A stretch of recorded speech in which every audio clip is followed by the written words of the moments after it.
दोस्तों, सोचो एक ऐसा टाइम जब देश में इमरजेंसी लगी हो और सरकार के पास इतनी पावर हो कि वो चाहे तो किसी को भी बिना वजह जेल में डाल सकती है और कोर्ट्स भी उस इंसान को बचा नहीं सकते।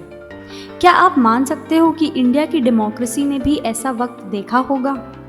ये था 1975 से लेकर 77 का इमरजेंसी पीरियड, जिसमें एक लैंडमार्क केस हुआ जिसका नाम था एडीएम जबलपुर वर्सेस शिवकांत शुक्ला, जिसे हम हेबियस कॉर्पस केस भी कहते हैं।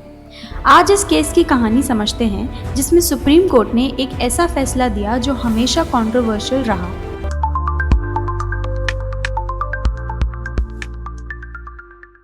जून 12, 1975 में इलाहाबाद हाई कोर्ट के जस्टिस जगमोहन लाल सिन्हा ने राजनारायण वर्सेस इंदिरा गांधी केस में फैसला दिया कि इंदिरा गांधी ने इलेक्शन में गलत प्रैक्टिसेस की हैं और उनका इलेक्शन वॉइड डिक्लेयर हुआ और उन्हें 6 साल तक इलेक्शन लड़ने से रोका गया। इस केस की पूरी डिटेल्स ऊपर आई बटन पे आपको मिल जाएंगी। इंदिरा गांधी ने तुरंत सुप्रीम कोर्ट में अपील डाली और कंडीशनल स्टे मिल गया, लेकिन 26 जून 1975 को उन्होंने प्रेसिडेंट फखरुद्दीन अली अहमद से इमरजेंसी डिक्लेयर करवा दी। आर्टिकल 352 के अंडर रीज़न था इंटरनल डिस्टर्बेंस। 27 जून 1975 को एक प्रेसिडेंशियल ऑर्डर आया जिसमें आर्टिकल 14, आर्टिकल 21 और आर्टिकल 22 जैसे फंडामेंटल राइट्स के एनफोर्समेंट को सस्पेंड कर दिया गया। मतलब अगर आपको अरेस्ट किया गया तो आप कोर्ट नहीं जा सकते थे अपनी लिबर्टी के लिए। ऑपोजिशन लीडर्स जैसे जयप्रकाश नारायण, अटल बिहारी वाजपेयी, मोरारजी देसाई और बहुत सारे दूसरे नेता maintenance of internal securities act 1971 Misa के अंडर अरेस्ट कर लिए गए। इन अरेस्ट्स के अगेंस्ट लोग हाई कोर्ट्स में गए और कई जगह हाई कोर्ट्स ने डिटेंशन को इलीगल डिक्लेयर किया। गवर्नमेंट ने सुप्रीम कोर्ट अप्रोच किया और तब हुआ ये historic case ADM Jabalpur versus Shivkant Shukla. Court के सामने इश्यूज थे, क्या इमरजेंसी के दौरान आर्टिकल 21 जो right to life and personal liberty की बात करता है उसका एनफोर्समेंट पूरा सस्पेंड हो जाता है, और क्या एक इंसान हेबियस कॉर्पस की पिटिशन फाइल कर सकता है हाई कोर्ट में अपने डिटेंशन के अगेंस्ट। गवर्नमेंट के आर्ग्यूमेंट्स थे, पहला, इमरजेंसी के दौरान स्टेट के पास एब्सोल्यूट पावर होती है और नेशनल सिक्योरिटी सबसे बड़ा कंसर्न होती है। सेकेंड, प्रेसिडेंशियल ऑर्डर के बाद किसी भी इंसान को आर्टिकल 21 या 22 का एनफोर्समेंट मांगने का हक नहीं बचता। थर्ड, अगर डिटेंशन इलीगल भी हो तब भी कोर्ट उसे रिव्यू नहीं कर सकता। और फोर्थ, आर्टिकल्स 358 और 359 स्पेसिफिकली फंडामेंटल राइट सस्पेंड करते हैं। इसका मतलब एग्जीक्यूटिव जो भी एक्शन ले वो कॉन्स्टिट्यूशनल है। रिस्पोंडेंट्स की तरफ से आर्ग्यूमेंट्स थे, पहला, आर्टिकल 359 सिर्फ आर्टिकल 32 यानी सुप्रीम कोर्ट का ज्यूरिसडिक्शन उसको इफेक्ट करता है, लेकिन हाई कोर्ट्स के आर्टिकल 226 पावर्स को नहीं। सेकेंड, लाइफ और लिबर्टी सिर्फ आर्टिकल 21 का पार्ट नहीं है, ये नेचुरल लॉ और कॉमन लॉ का भी हिस्सा है।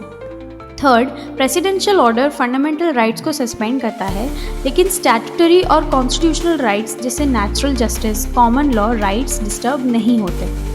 और फोर्थ, स्टेट बिना लॉ के पावर यूज़ नहीं कर सकती वरना ये डिक्टेटरशिप बन जाएगी। मेजॉरिटी की judgment I by chief justice AN Ray, justices MH Beg और YV Chandrachud and PN Bhagwati ने कहा, पहला बात, इमरजेंसी के दौरान अगर आर्टिकल 21 सस्पेंड है तो किसी भी सिटीजन को right to life and liberty enforce करने का ऑप्शन नहीं होगा। दूसरा, हाई कोर्ट्स भी हेबियस कॉर्पस पिटिशंस एंटरटेन नहीं कर सकते। तीसरा, maintenance of internal securities act 1971 के डिटेंशन ऑर्डर्स कोर्ट में चैलेंज नहीं किए जा सकते। फोर्थ, आर्टिकल 21 को एक एक्सक्लूसिव सोर्स माना गया लाइफ एंड लिबर्टी का, और जब वो सस्पेंड हो जाए तो सिटीजन हेल्पलेस हो जाता है। और फिफ्थ, कोर्ट ने कहा कि रूल ऑफ लॉ एक वेग कंसेप्ट है और कॉन्स्टिट्यूशन के प्रोविजंस के अगेंस्ट यूज़ नहीं हो सकता। मतलब मेजॉरिटी ने गवर्नमेंट के फेवर में फैसला दिया और कहा कि इमरजेंसी के दौरान अगर स्टेट इलीगली अरेस्ट भी करे कोर्ट्स उसको रिलीज नहीं कर सकते। लेकिन जस्टिस एचआर खन्ना ने डिसेंटिंग जजमेंट दिया। ये डिसेंट इंडियन जुडिशियल हिस्ट्री का गोल्डन मोमेंट माना जाता है। जस्टिस खन्ना ने कहा कि आर्टिकल 21 ही लाइफ और लिबर्टी का इकलौता सोर्स नहीं है। इवन अगर आर्टिकल 21 सस्पेंड हो जाए, स्टेट बिना लॉ के किसी की लाइफ और लिबर्टी नहीं ले सकता। लाइफ और लिबर्टी नेचुरल राइट्स हैं जो कॉन्स्टिट्यूशन के होने या ना होने से एग्जिस्ट करते हैं।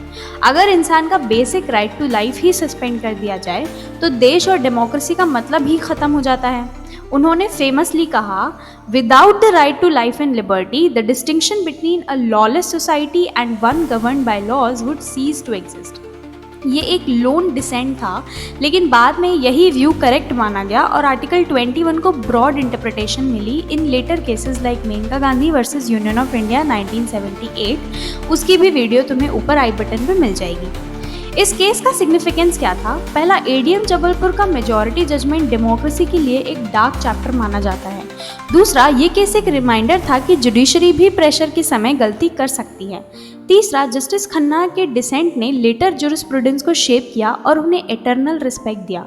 और चौथा, बाद में कॉन्स्टिट्यूशन के अमेंडमेंट्स और सुप्रीम कोर्ट के नए जजमेंट्स ने आर्टिकल 21 को स्ट्रेंथन किया और ये माना कि लाइफ और लिबर्टी कभी सस्पेंड नहीं हो सकती। तो ये था एडीएम जबलपुर केस, जिसमें मेजॉरिटी ने स्टेट को अनलिमिटेड पावर दी, लेकिन एक इंसान जस्टिस एचआर खन्ना डेमोक्रेसी के लिए खड़े रहे। आज भी ये केस एक लेसन है कि कोर्ट्स को हमेशा सिटीजन्स के राइट्स प्रोटेक्ट करने चाहिए, चाहे सिचुएशन कितनी भी टफ हो। अब तुम्हारा काम है लाइक करना, कमेंट करना और बिना सब्सक्राइब किए जाना नहीं है। तो मिलते हैं अगले एपिसोड में।